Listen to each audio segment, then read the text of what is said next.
اور اب ہم آپ کو سناتے ہیں ذوالکفل علیہ السلام کا قصہ۔ قرآن عزیز میں ذوالکفل علیہ السلام کا ذکر 2 سورتوں یعنی سورۃ الانبیاء اور سورہ صاد میں آیا ہے، لیکن دونوں سورتوں میں صرف نام مذکور ہے، مختصر و مفصل کسی قسم کے حالات کا کوئی تذکرہ نہیں ہے۔ سورۃ الانبیاء آیت 85 اور 86 میں اللہ تعالیٰ فرماتے ہیں، اور اسماعیل اور ادریس اور ذوالکفل یہ سب صابر لوگ تھے، ہم نے انہیں اپنی رحمت میں داخل کر لیا، یہ سب لوگ نیک تھے۔ اللہ تعالیٰ سورہ صاد آیت 48 میں فرماتے ہیں، اسماعیل، یسع اور ذوالکفل کا بھی ذکر کر دیجئے، یہ سب بہترین لوگ تھے۔ ذوالکفل علیہ السلام کے متعلق جس طرح قرآن مجید نے نام کے سوا کچھ ذکر نہیں فرمایا، اسی طرح نبی اکرم صلی اللہ علیہ وسلم سے بھی ان کے متعلق کچھ منقول نہیں ہے، لہٰذا قرآن و حدیث کی روشنی میں اس سے زیادہ کچھ نہیں کہا جا سکتا کہ ذوالکفل علیہ السلام اللہ کے برگزیدہ نبی اور پیغمبر تھے اور کسی قوم کی ہدایت کے لیے مبعوث ہوئے تھے۔ قرآن و سنت میں اس سے زیادہ سکوت ہے۔ باقی رہا سیر و تواریخ میں ان کا ذکر، تو کافی تفتیش و جستجو کے بعد بھی ہمیں اس سلسلے میں ایسی ٹھوس معلومات نہیں مل سکی جن کے ذریعے سے ذوالکفل علیہ السلام کے حالات و واقعات پر مزید روشنی پڑ سکے، چنانچہ تورات بھی خاموش ہے اور اسلامی تاریخ بھی۔ البتہ ابن جریر رحمت اللہ علیہ نے مشہور مفسر تابعی مجاہد رحمت اللہ علیہ سے ان کے متعلق ایک قصہ نقل کیا ہے۔ اسی طرح امام ابن ابی حاتم نے اسی قصے کے قریب کچھ آثار عبداللہ بن عباس اور ابو موسیٰ اشعری رضی اللہ عنہم سے نقل فرمائے ہیں۔ یہ طویل روایات ہیں۔ ان میں ہے کہ ابن عباس اور ابو موسیٰ اشعری رضی اللہ عنہم فرماتے ہیں کہ ذوالکفل نبی نہیں تھے، بلکہ وہ ایک نیک اور صالح آدمی تھے، لیکن ایک تو یہ روایات سند کے اعتبار سے ضعیف ہیں، دوسرا یہ کہ ابن عباس اور ابو موسیٰ رضی اللہ عنہم جیسے جلیل القدر صحابہ اور مجاہد رحمت اللہ علیہ جیسے عظیم تابعی سے یہ ناممکن ہے کہ وہ ذوالکفل علیہ السلام کے متعلق یہ فرمائیں کہ وہ نبی نہیں بلکہ ایک نیک مرد تھے۔ شاہ عبد القادر رحمت اللہ علیہ کا موقف ہے کہ ذوالکفل ایوب علیہ السلام کے بیٹے تھے اور انہوں نے اللہ کی خاطر کسی آدمی کی ضمانت دی تھی، جس کی پاداش میں ان کو کئی برس قید کی تکالیف برداشت کرنا پڑی۔ چنانچہ شاہ صاحب اپنی تفسیر موضح القرآن میں لکھتے ہیں کہ ذوالکفل ایوب علیہ السلام کے بیٹے تھے، ایک شخص کے ضامن ہو کر کئی برس قید رہے اور اللہ کی خاطر یہ مشقت سہی۔ موجودہ دور کے بعض مفسرین کا خیال ہے کہ ذوالکفل حزقیل علیہ السلام کا لقب ہے۔ ایک دوسرے مفسر کی عجیب و غریب رائے یہ ہے کہ ذوالکفل گوتم بدھ کا لقب ہے، کیونکہ اس کے دارالسلطنت کا نام کفل تھا،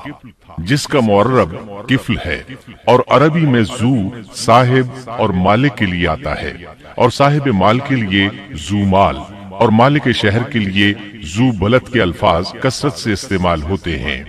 لہٰذا یہاں بھی کفل کے مالک و بادشاہ کو ذوالکفل کہا گیا ہے۔ اس مفسر نے یہ بھی دعویٰ کیا ہے کہ گوتم بدھ کی اصل تعلیم توحید اور حقیقی اسلام ہی کی تعلیم تھی، مگر اس کی موجودہ صورت دوسرے ادیان کی طرح محرف اور مسخ شدہ ہے، لیکن یہ اقوال قیاس و آراء سے زیادہ تاریخی حیثیت سے کوئی وقت نہیں رکھتے۔ ہم اس تعصب کے قائل نہیں ہیں کہ اگر صحیح تاریخ سے یہ ثابت ہو جائے کہ قرآن نے جن انبیاء کے صرف نام ذکر کیے ہیں ان کا مصداق فلاں برگزیدہ ہستی ہے، اور اس کا انکار صرف اس لیے کر دیا جائے کہ اس سے پہلے چونکہ ایسی بات کسی نے نہیں کہی اس لیے یہ قابل رد ہے۔ یقیناً ہم اس حقیقت کو تسلیم کرتے ہیں کہ تاریخی حقائق کی جستجو کا باب بند نہیں ہوا، اور آئے دن نئی تحقیقات سامنے آ رہی ہیں اور جدید انکشافات ہو رہے ہیں، بلکہ ان کے ذریعے قرآن مجید اور احادیث رسول کے بیان کردہ واقعات کی تصدیق ہوتی چلی جا رہی ہے۔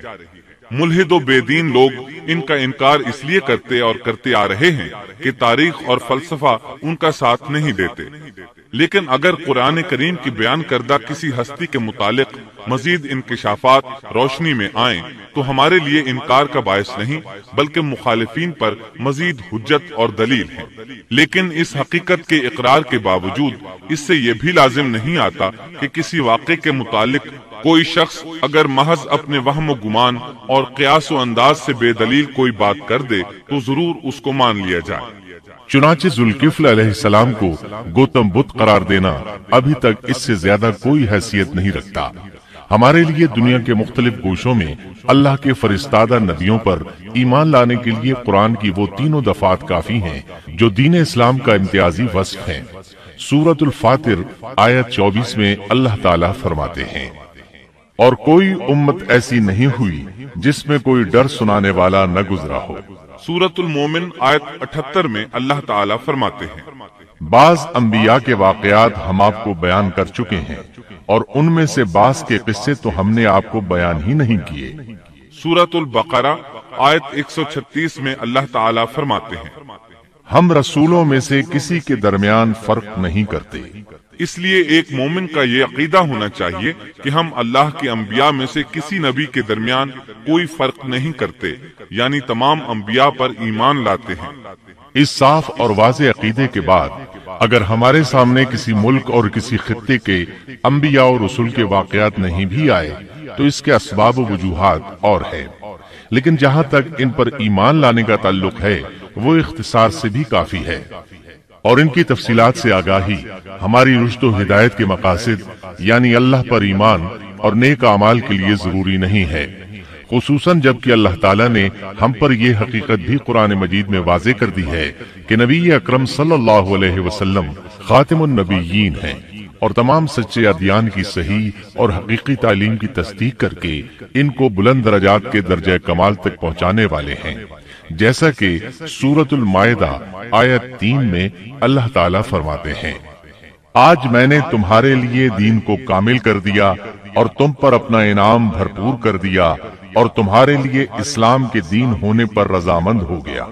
خلاصہ کلام یہ کہ ہمیں یہ تسلیم ہے کہ ہندوستان میں بھی اللہ کے سچے نبی اور پیغمبر مبعوث ہوئے، بلکہ سیرت نگاروں کی روایات کے مطابق ابو البشر آدم علیہ السلام اسی ہندوستان کے کسی گوشے میں اتارے گئے، لیکن جب تک قرآن و حدیث کی صراحت یا تاریخ کے صحیح دلائل و براہین سے یہ ثابت نہ ہو جائے کہ ذوالکفل گوتم بدھ کا لقب ہے، محض قیاس و آراء کی بنا پر ہم اس کو تسلیم نہیں کرتے، کیونکہ جس طرح کسی نبی کو نہ ماننا کفر کی راہ ہے، اسی طرح کسی غیر نبی کو نبی تسلیم کرنا بھی باطل ہے۔